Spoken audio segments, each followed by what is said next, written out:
வணக்கம். மாறா புன்னகையோடும் தீரா உற்சாகத்தோடும் ஆல்டிஸ் அரட்டை அரங்கத்தை உங்களை வரவேற்கிறேன். இந்த வீடியோவில் நம்ம பார்க்க போகிறது நான் சமீபத்தில் போயிட்டு வந்த காடறிதல் அப்படிங்கிற ஒரு சுற்றுச்சூழல் பயணத்தை குறித்து தான். ஏற்கனவே இது 2ஆம் நாள். முதல் நாள் பற்றி ஃபஸ்ட்டு பார்ட் வீடியோவில் காமிச்சிருக்கேன்.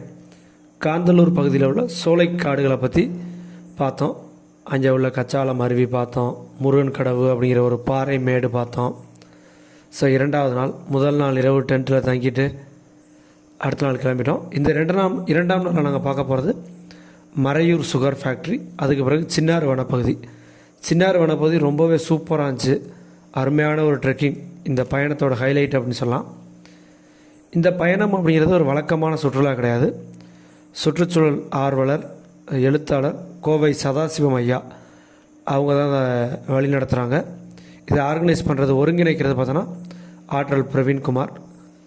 ஸோ 3 மாதத்திற்கு ஒரு முறை இது ஒரு நிகழ்வாக நடந்துக்கிட்டு இருக்குது. நிறையா சின்ன பிள்ளைங்களும் வந்திருப்பாங்க. அவங்களுக்கும் இயற்கையை பற்றி நிறையா தெரிஞ்சுக்கணும் அப்படிங்கிறக்காக 6லிருந்து 60 வயது வரையும் அனைத்து வயதுக்காரங்களும் வந்த ஒரு பயணம்னு சொல்லலாம். நாங்கள் ஒரு 75 பேர் 76 பேர் போயிருந்தோம். Maraiyur sugar factory. ஸோ இங்கே நாட்டு சக்கரை தயாரிக்கிறத அப்படியே பார்க்க முடிஞ்சுச்சு. ரொம்ப வருஷம் முன்னாடி எங்கள் ஊருக்கு பக்கத்தில் ஒரு பெரிய சுகர் ஃபேக்ட்ரி இருந்துச்சு. பட் அதெல்லாம் நான் உள்ளே போய் பார்த்ததில்ல. இப்போ அந்த சுகர் ஃபேக்ட்ரி க்ளோஸ் பண்ணிட்டாங்க, ஏதோ அவங்களுடைய அந்த மேனேஜ்மெண்ட் ரீசன்ஸ்னால். பட் இங்கே ரொம்ப எளிமையாகவே அந்த நாட்டு சக்கரை தயாரிக்கிறதெல்லாம் பார்க்க முடிஞ்சுச்சு. இந்த பகுதியில் விளையக்கூடிய கரும்புகள் தான். அந்த கரும்புகள் வச்சு ரொம்ப சிம்பிளாக இருந்துச்சு ப்ராசஸ். அழகாக இருக்குது, ஈஸியாக இருக்குது அப்படிங்கிற மாதிரி இருந்துச்சு. ஸோ இந்த இடத்துல தான் காய்ச்சுவாங்க. இந்த பச்சை கலரில் இருக்க ட்ரம்முக்குள்ளே ஃபுல்லாக கரும்பு ஜூஸ் இருக்கும். இது அந்த கரும்பு சக்கை ஜூஸ் எடுத்ததுக்கு பிறகு இதுக்கு பக்கத்தில் இன்னொரு செட் இருக்குது. அங்கேருந்து கரும்பு ஜூஸ் கண்டினியூஸாக வரும். இந்த பச்சை ட்ரம்மில் சேமித்து வைப்பாங்க. தேவைக்கேற்ற மாதிரி இந்த கருப்பு குழாய் வழியாக கீழே திறந்து விடுவாங்க. இந்த பெரிய இருப்பு சட்டி மாதிரி இருக்குல்ல, இதில் அந்த ஜூஸ் காய்ச்சப்படும். இங்கே சுண்ணாம்பு அல்லது அதுக்கு தேவையான நாட்டு சக்கரை ஆகிறதுக்கு தேவையான பொருட்கள் சேர்த்து காய்ச்சுவாங்க. இந்த பேப்பர் கப்பு, கரும்பு சக்கை இது எல்லாமே தான் அதை எரிக்க பயன்படுது. ஸோ சுற்றுச்சூழலுக்கு எந்த மாசுபாடும் இல்லாமல் ஏடா பேப்பர் கப்பு கிடக்குதுன்னு வைப்போம். அது இங்கே கரும்பு ஜூஸ் குடிக்கிறதுக்கு கொடுப்பாங்க. அதே பேப்பர் கப் இங்கே எரித்து நீட்டாக பயன்படுத்திடுறாங்க. ஸோ பாகு மாதிரி இந்த கரும்பு ஜூஸை காய்ச்சினதுக்கு பிறகு இங்கே உள்ள அந்த வலி மாதிரி வருது பாருங்கள், அதில் திறந்து விட்டு இங்கே வரும். இந்த இடத்துல அதை கெட்டிப்படாமல், அந்த உருண்டையாக திப்பியாக வராமல் நொறுக்கி நீட்டாக நாட்டு சக்கரை, நம்ம வழக்கமாக நாட்டு சக்கரை மாதிரி ரெடி பண்ணி தருவாங்க. எல்லாருக்கும் டேஸ்ட் பார்க்க கொஞ்சம் கிடைக்கும். ஸோ இங்கே நார்மல் நாட்டு சக்கரை, கொஞ்சம் ஃப்ளேவர்டு ஒன்று இருக்குது. ஃப்ளேவர்டு ஒன்று பார்த்தோன்னா இஞ்சி, சுக்கு இதெல்லாம் சேர்த்து கொஞ்சம் நமக்கு வீட்டில் தனியாக சேர்க்குற போல் அதிலே சேர்த்து கொடுப்பாங்க. ஒரு பக்கம் கரும்பு ஜூஸ் வந்துக்கிட்டே இருக்கும். பச்சை ட்ரம்மில் சேர்த்து தேவைக்கேற்ற மாதிரி இந்த பெரிய இருப்பு சட்டியில் விடுவாங்க. இதை எரிச்சதுக்கு இங்கே அடியில் அடுப்பு எரிஞ்சுக்கிட்டு இருக்கும். அது ஒரு பாகு பதத்துக்கு வந்ததுக்கு பிறகு திறந்து விட்டு இங்கே கொண்டு வந்துடுவாங்க. இதில் கொஞ்சம் காய வச்சு யூஸ் பண்ணிக்கலாம். ஸோ இதுதான் கரும்பு. இங்கே உள்ள கரும்பு தான் ஜூஸ் ஆகி அங்கே போகுது. ஸோ சிம்னியில் எரிஞ்சு வந்துக்கிருக்கு நெருப்பு. ஸோ கரும்பு இங்கே மிஷினையும் காட்டுறேன். இந்த ஃப்ரண்ட்டில் ஊதா கலர் வீல் சுற்றுறது நமக்கு ஜூஸ் போட்டு கொடுக்குற இடம். அதுக்கு பின்னாடி அந்த லாஸ்ட்டில் ஒரு பக்கம் கரும்பு ஜூஸ் அவங்க தொடர்ச்சியாக போட்டுக்கிட்டே இருப்பாங்க. அந்த கரும்பு ஜூஸ் தான் பைப் வழியாக அந்த பில்டிங் போகுது. அங்கே உள்ள பச்சை ட்ரம்மில் போய் கலெக்ட் ஆகி அதுக்கு பிறகு நாட்டு சக்கரை பண்ணுறாங்க. இது மறையூர். நேற்று முதல் நாளில் நாங்கள் காந்தலூர் பகுதியில் பார்த்துருந்தோம். இது திரும்பி வரும்போது மறையூர். அடுத்து சின்னாறு வனப்பகுதி. இது கவர்மெண்ட் பர்மிஷன் வாங்கி தான் போக முடியும். இங்கே குரங்குகள் அதிகம். இது கவர்மெண்ட் பில்டிங் முன்னாடி பர்மிஷனுக்காக நின்னப்போ. ஸோ இங்கே போனோடனே நமக்கு டார்மெட்ரி ரூம்லாம் கொடுத்துருவாங்க, பெரிய ரூம் கொடுத்துருவாங்க. நம்மளுடைய பொருள்லாம் இங்கே வச்சிடலாம். ஏன்னா காட்டுக்குள்ளே ட்ரெக்கிங் போகும்போது பெருசாக அதையும் எடுத்துகிட்டு போக முடியாது. நம்ம ஏன்னா உள்ளுக்குள்ளே காட்டுக்குள்ளேயே ஒரு 1 கிலோமீட்டர்கிட்ட போய் அந்த சின்னாறு பகுதியெல்லாம் பார்க்கணும் அப்படிங்கிறனால அவ்வளோவா யாரும் எதையும் தூக்கிட்டு போக மாட்டாங்க, வெயிட் வேணான்னு. இங்கே பர்மிஷன் வாங்கணும். நீங்கள் நேராகவும் போய் பர்மிஷன் வாங்கிக்கலாம். அது எவ்வளோ ரேட் வரும் அப்படிங்கிறலாம் எழுதி போட்டிருக்காங்க. வெப்சைட் இருக்குது, சின்னார் வைல்ட் லைஃப் சான்ச்சுரி அப்படின்னு போட்டிங்கன்னா நீங்கள் வெப்சைட்லேயே இந்த டீட்டெயில் பார்த்துக்கலாம். ட்ரெக்கிங்க்கு எவ்வளோ, நைட் ஸ்டேக்கு எவ்வளோ, அந்த மாதிரிலாம். இங்கே தான் மதியம் லஞ்ச் சாப்பிட்டோம். ஏன்னா காட்டுக்குள்ளே போயிட்டு நாங்கள் காலைல போயிட்டு வரும்போது 3:30 மணிட்டு ஆயிடுச்சு. நீட்டாக இங்கே தான் சாப்பிட்டு திரும்பி நாங்கள் பயணத்தை முடித்தோம் அப்படின்னு சொல்லலாம். இது ஆஃபீஸ். ஸோ இந்த வனப்பகுதியில் என்ன மாதிரி விலங்குகள் இருக்குது அப்படிங்கிற இங்கே படங்கள் இருக்குது. பாருங்கள், இந்த ஈகோ டூரிசம்கான பேக்கேஜஸ். இது நீங்கள் நார்மலாக சின்னார் வைல்ட் லைஃப் சாங்சுரி ட்ரெக்கிங்னு போட்டிங்கனாலே கூகுள்லேயே உங்களுக்கு தகவல் கிடைக்கும். இங்கே ட்ரைபல்ஸ் இன்னமும் இருக்காங்க. எங்களுடைய டீம் மொத்தமாக போயிட்டுருக்கோம். ஸோ ரோட்டில் நடந்து போயிட்டுருக்க மாதிரி இருக்கும். டக்குன்னு கீழே இறங்கி அப்படி காட்டுக்குள்ளே போயிடலாம். நம்ம கூடவே ரேஞ்சர்ஸ் சொல்லுவாங்க, நம்மளை தனியாலாம் அனுப்ப மாட்டாங்க. எங்கள் கூட ஒரு 10 பேர்கிட்ட வந்தாங்க. இந்த வழி ஓரத்தில் இருக்காங்களா, அவங்கள கடைசி வரையும் இங்கேருந்து கடைசி கூட்டிகிட்டு வர வரையும் எங்கள் கூடயே தான் நடந்து வருவாங்க. ஏன்னா இந்த கூட வரவங்க எல்லாமே இவங்களாம் இங்கே இருந்த ட்ரைபல்ஸ் தான். அவங்களுக்கு ஒரு மறுவாழ்வு மாதிரி அவங்கள இன்னும் நிறையா கொஞ்சம் எக்ஸ்ட்ரா கோச்சிங் கொடுத்து படிக்க வச்சு இந்த மாதிரி நமக்கு ரேஞ்சர் பண்ணிக்க இது பண்ணுறாங்க. ஸோ இதில் நம்மள்கிட்ட சார்ஜ் பண்ணுற அமௌண்ட்டில் பாதி அவங்களுக்கும் போகும்.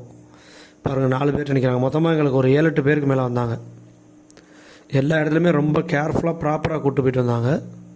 அவங்களுக்கு தான் அந்த கார்டு அத்துப்படி. ஏன்னா நாங்கள் ஒரு இடத்துலலாம் எங்கள் டீம் ஒரு பக்கம் போயிடுச்சு, நாங்கள் ஒரு பக்கம் இருந்தோம். பட் எல்லோரையும் ஒரு இடத்துல கரெக்டாக அசம்பிள் பண்ணிட்டாங்க. ஸோ இங்கே தான் ரோட்லேருந்து இறங்கி காட்டுக்குள்ளே போகிறோம்.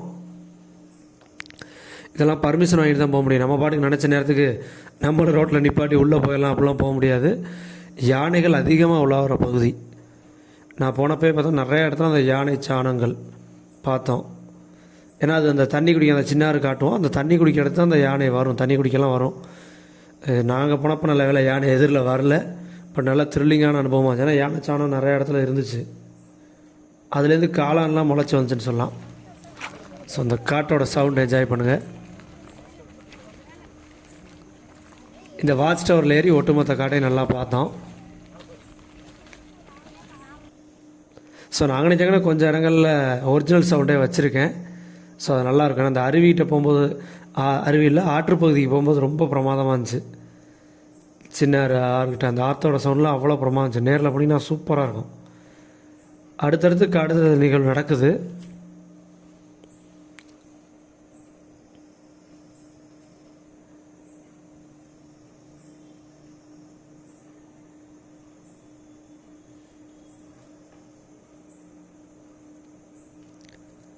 ஸோ அந்த காடுதல் நிகழ்வு அப்படிங்கிறது 3 மாதத்துக்கு ஒரு முறை நடந்துக்கிட்டு தான் இருக்குது. ஸோ உங்களுக்கு அதை பற்றிய கூடுதல் தகவல் வேணும், நீங்களும் இந்த பயணத்தில் இணைஞ்சிக்கணும் அப்படின்னு ஆசைப்பட்டீங்கன்னா நீங்கள் கான்டாக்ட் பண்ணுங்கள். டிஸ்கிரிப்ஷனில் நம்மளோட மெயில் அட்ரஸ்லாம் இருக்குது. அல்லது நீங்கள் கார்டர் இதில் அப்படின்னு போட்டிங்கனாலே உங்களுக்கு ஃபேஸ்புக்கில் எதனா தகவல் கிடைக்கும்.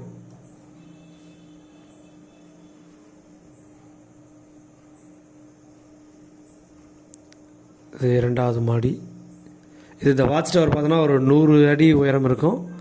ஸோ இங்கேருந்து பார்க்கும்போது ஒட்டுமொத்த காடு நல்லா பிரம்மாண்டமாக. ஏன்னா இங்கே சுற்றி உள்ள காடுகள் தெரியுது பார்த்தோன்னா வெறும் நம்ம காந்தலூர் ஃபாரஸ்ட் மட்டும் கிடையாது. மூணாறு, வால்பாறை எல்லாம் ஒவ்வொரு பக்கம் ஒவ்வொரு மலைத்தொடரும் ஒவ்வொரு இது இருக்கும். ஆனால் எல்லாத்துலேயும் கனெக்டிவிட்டி டேரெக்டாக நம்ம போயிட முடியாது. மலை காடுகளுக்குள்ளேயே நடந்து போகிறோன்னா எல்லா இடத்துக்கும் போக முடியும். பட் ரோடு கனெக்ஷன் நம்ம ஒரு பகுதியிலேருந்து இன்னொரு ரோடு சமதளத்துக்கு வந்து திருப்பி மேலே போகிற மாதிரி தான் இருக்கும். ஏன்னா ஊட்டி டு வயநாடுலாம் பார்த்தோம் நமக்கு கனெக்ஷன் இருக்குது, ஊட்டி டு மைசூர்லாம் இருக்குது. பட் அதெல்லாம் அந்த ஃபாரஸ்ட் ரூட் ரொம்ப சேஃப்டி இல்லை அப்படின்னு நிறைய இடத்துல அலோவ் பண்ண மாட்டாங்க. ஸோ டவர் மேலே வந்தாச்சு. ஸோ நேற்று நம்ம காந்தலூர் மலைப்பகுதிகள் பார்த்தோம். அங்கே உள்ள சோலைக்காடுகளை பற்றிலாம் பார்த்தோம். இந்த சின்னாறு வனப்பகுதி பார்த்தோன்னா இந்தியாவில் எங்கே நட்சத்திரோட ஆமைகள் வந்து ஏதாவது அந்த கடத்திட்டு போகிறத சேஸ் பண்ணுறாங்களோ அதெல்லாம் கொண்டு வந்து இங்கே தான் விடுவாங்க. ஸோ அது இதோட ஒரு ஸ்பெஷாலிட்டி. இந்த வனப்பகுதியிலையும் இருக்கும். சப்போஸ் வந்து இந்த கடத்தல் நட்சத்திர ஆமையெல்லாம் பிடிக்கிறாங்க அப்படின்னாலும் அதெல்லாம் இங்கே தான் கொண்டு வந்து விடுவாங்க. ஸோ இது டீமாக பார்த்தோம்.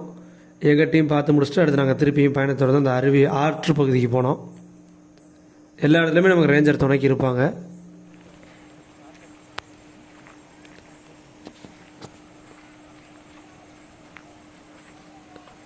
இந்த இடத்துல ஏற்கனவே எங்களுடைய ஒரு டீம் ரொம்ப அட்வான்ஸாக போயிட்டாங்க. நாங்கள் ஒரு டீம் தனியாக போயிட்டுருந்தோம். எங்களுக்கு முன்னாடி ரேஞ்சர் போயிட்டுருக்கார். அவர் தான் வழிகாட்டுவார். இந்த காட்டுக்குள்ளே எங்களுக்கு எதுவும் இடம் தெரியாது.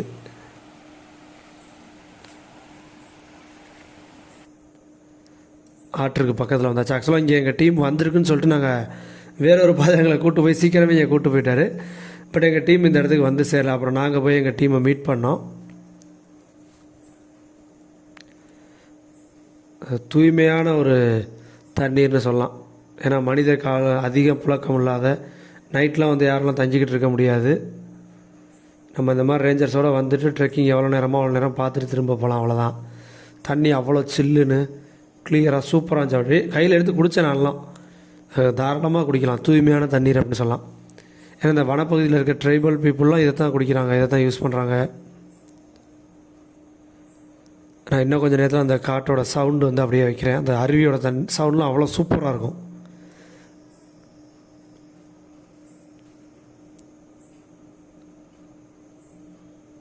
அந்த சவுண்டை கொஞ்சம் நேரம் கேளுங்க. இது எங்கள் டீமை நோக்கி நடந்து போயிட்டு இருந்தெல்லாம் பெரிய பெரிய மரங்களாக இருக்குது பாருங்கள்.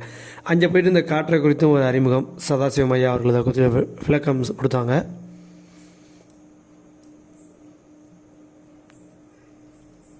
ஓவராலாக நாங்கள் ஒரு 2 கிலோமீட்டர் நடந்திருப்போம். போயிட்டு வர்றது 2-3 கிலோமீட்ரு. சூப்பராக இருந்துச்சு.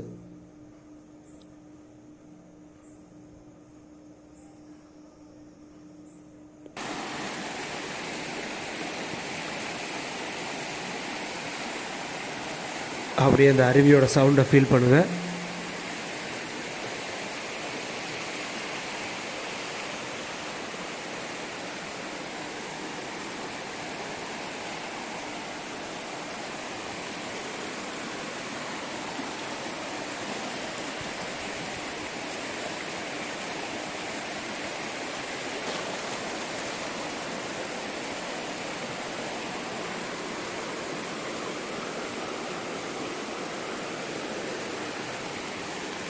எங்களுக்கு துணைக்கு ரேஞ்சர் கூடவே தான் வந்துக்கிட்டு இருந்தார்.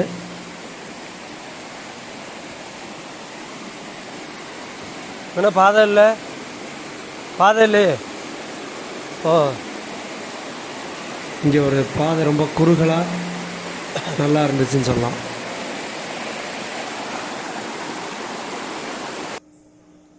ஸோ இந்த இடத்துல பாதை ரொம்பவே குறுகலாக கொஞ்சம் த்ரில்லிங்காக இருந்துச்சுன்னு சொல்லலாம்.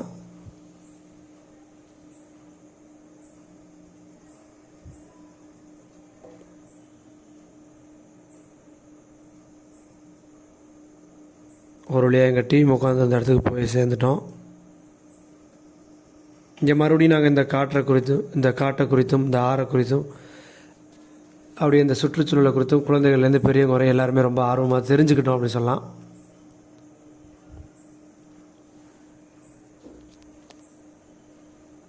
இங்கே கொஞ்சம் நேரம் உட்காந்து அப்படி தியானம் மாதிரி கூட பண்ணோம். அந்த காட்டோட சவுண்டு நல்லா ஃபீல் பண்ணோம்.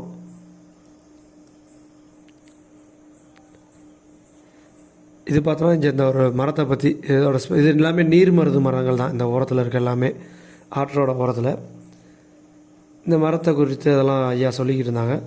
இந்த மரத்தை பார்த்தோன்னா நாங்கள் ஃபஸ்ட்டு பார்த்துட்டு போகும்போது அதை உற்று கவனிக்கலை. பட் அவங்க எக்ஸ்பிளைன் பண்ணும்போது இதுக்குள்ளே இன்னும் நிறையா விஷயங்களை அப்சர்வ் பண்ண முடிஞ்சு. இப்போவே நான் வீடியோவில் காமிச்சப்பவே எவ்வளோ பேர் நோட் பண்ணிப்பீங்கன்னு தெரில. இந்த மரத்தில் ஒரு ஸ்பெஷாலிட்டிலாம் இருக்குது. ஸோ அதை நம்ம ஃபஸ்ட்டு பார்க்கும்போது அப்சர்வ் பண்ண மாட்டோம். ஒரு டூர் மாதிரி போனோன்னா அதெல்லாம் அப்சர்வ் பண்ண மாட்டோம். ஸோ அந்த மாதிரி ஒரு டீமாக சுற்றுச்சூழல் குறித்து தெரிஞ்சுக்கணும் அப்படின்னு போகிறப்ப நம்ம நல்லா அப்சர்வ் பண்ணி அவங்க சொல்லிக் கொடுக்கலாம் கேட்கும்போது ரொம்பவே நல்லா இருந்துச்சு. பல ஆண்டுகள் பழமையான மரங்கள் இதெல்லாம் நம்ம வழக்கமாக ஊட்டி கொடைக்கானலில் பார்க்காம தைல மரங்கள் கிடையாது. அதெல்லாம் நீர் மருது மரங்கள். ஏன்னா தைல மரங்கள்லாம் நம்மளுடைய தேவைகளுக்காக நம்ம வளர்க்குறது. இந்த மாதிரி காட்டுக்குள்ள இருக்க மரங்கள் நேச்சுரலாக அதுவே வளர்ந்தது. பல 100 ஆண்டுகள் கூட இதுக்கு வயது இருக்கலாம். ஒன்று எவ்வளோ பிரம்மாண்டமாக பெருசாக இருக்குது. ஸோ இந்த வனப்பகுதிக்குள்ளே நம்ம ஒரு நைட் ஸ்டே பண்ணுற அளவுக்கு கூட பேக்கேஜ்லாம் வச்சுருக்காங்க. அது நீங்கள் அந்த வெப்சைட்டில் போய் பார்த்தீங்கன்னா தெரியும். சின்னார் வைல்ட் லைஃப் சேஞ்சுரியில் பார்த்து முடிச்சுட்டு ரிட்டர்ன் கிளம்பிட்டோம். இங்கே இந்த வேர்களை காமிக்கிறக்கணும் அவசியம். இங்கே பாருங்கள், மரத்தோட வேர்கள்.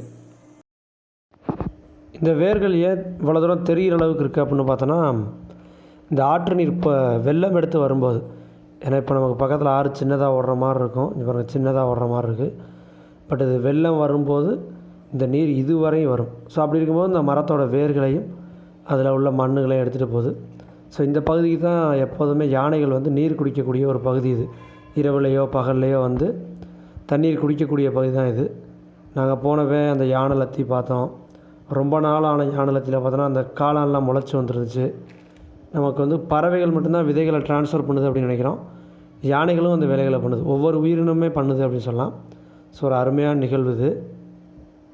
அவசியம் வாய்ப்பு கிடைச்சா அவங்க வீட்டில் குடும்பத்தோடையும் குழந்தையோடையும் பாருங்கள். இந்த மாதிரி காடறுதல் பயணம் வீலாக் இது மட்டும் இல்லாமல் சேனலில் புத்தகங்கள் குறித்தும் புத்தக திருவிழாக்கள் குறித்தும் நிறையா வீடியோஸ் இருக்குது. வாய்ப்பு கிடைச்சா பாருங்கள். புத்தகங்கள் ஈடுபாட்டில் உள்ளவங்க நண்பர்களுக்கும் சஜஸ்ட் பண்ணுங்கள்.